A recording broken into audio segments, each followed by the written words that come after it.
आले मोहम्मद।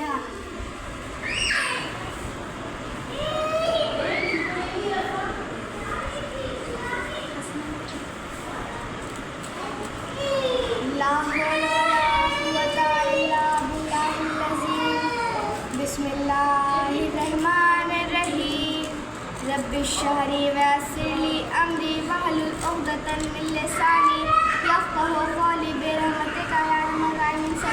अल्लाहुम्मा सल्लि अला मोहम्मद व आले मोहम्मद वज्जिल। लब्बैक या हुसैन, लब्बैक या हुसैन यानी हुसैन को याद करो। लब्बैक या हुसैन यानी बुराइयों से परहेज़ करो। लब्बैक या हुसैन यानी कि मुसीबत में भी शुक्र परवरदिगार करो। सल्लल्लाहु अलैहि वसल्लम। अल्लाहुम्मा सल्लि अला मोहम्मद व आले मोहम्मद वज्जिल फरजहू। एक बार एक मोमिना थी जो कि बहुत गरीब थी। उसके घर की छतें टूटी हुई थी। जब बारिश होती थी तो सारा पानी उसके घर में आता था। उसने दुआ मांगी कि उसने नमाज़ पढ़ी और उसने दुआ मांगी कि ए परवरदिगारे आलम, तू मेरी दुआ को कबूल कर, मेरा शौहर आ जाए और मैं अमीर हो जाऊं और मेरा घर अच्छे से बन जाए। अब अगले हफ्ते उसका शौहर भी आ गया, उसका घर भी अच्छे से बन गया। ज़्यादा मोमिना थी।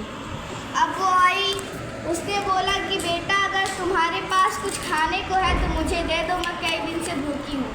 उसने बोला कि हम गरीबों को खाना नहीं देते, हम सिर्फ अमीर लोग को खाना देते हैं। इतना बस कहना था कि वो अपने घर चली गई। फिर वो दूसरे दिन आई। उसने बोला कि ए बेटी, क्या तेरे पास कुछ है, मुझे खाने को दे दे। उसने बोला कि मैंने तुझे कल समझाया था कि मैं गरीब लोग को खाना नहीं देती, मैं सिर्फ अमीर लोग को खाना देती हूँ। बस इतना कहना था कि वो मोमिना अपने घर गई। उसने नमाज़ पढ़ी और दुआ मांगी कि ए परवरदिगारे आलम, तू मेरी दुआ को कबूल करे, तू मेरी दुआ को कबूल कर, मेरा बेटा जल्द से जल्द परदेश से आ जाए और वो गेहूँ अनाज लेके आए ताकि मैं अपने लिए खाना बना सकूँ। अब अगले हफ्ते उसका बेटा सही सलामत परदेश से वापस आ गया। फिर उसका घर भी अच्छे से बन गया, उसके पास राशन भी आ गया।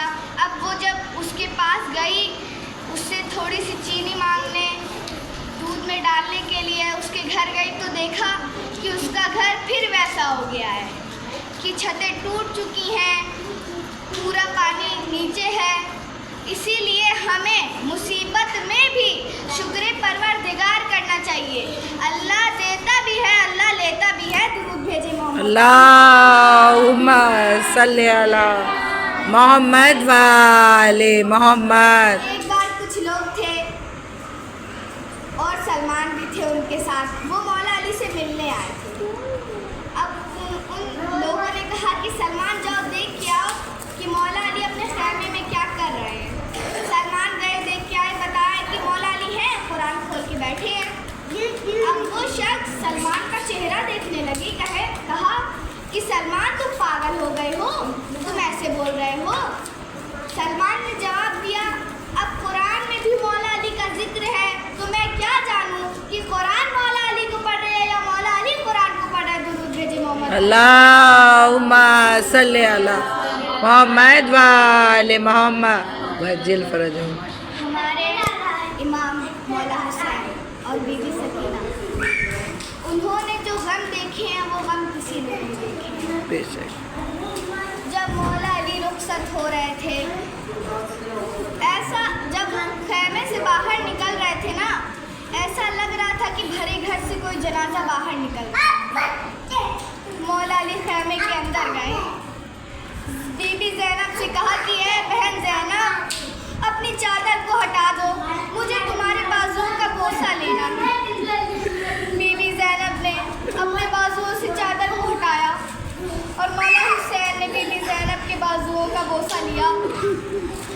बीबी ज़ैनब को एक बात याद आ गई। बीबी ज़ैनब ने मौला हुसैन से कहा, भैया हुसैन, मुझे अम्मा की एक बात याद आ गई है।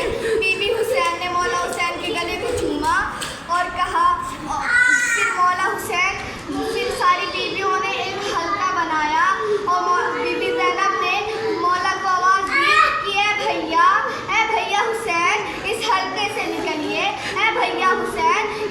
हल्के से निकलिए। मौला हुसैन उस हल्के से निकले। उस हल्के से निकलने के बाद जब वो खैमे से रवाना हुए तो ऐसा लग रहा था कि कोई भरे घर से जनाजा निकल रहा हो। उन्होंने अपने बाएं देखा, दाएं देखा, बाएं देख के बोला कि ऐ अकबर आओ मुझे सवार करो। दाएं देख के बोला कि ऐ अली असगर आओ मुझे सवार करो। लेकिन कोई जवाब न मिला। ज़ैनब खड़ी वो मंजर देख रही थी। ज़ैनब ने कहा भैया हुसैन मैं तुम्हें सवार करवा देती हूँ। ज़ैनब ने मौला हुसैन का हाथ में थाम लिया और घोड़े पर सवार किया। मौला ने जब घोड़े को एड़ दी तो घोड़ा आगे नहीं बढ़ रहा था। घोड़े ने अपने सर से अपने पैर पे इशारा किया जैसे घोड़ा अपनी बेजुबानी में कह रहा हो कि मौला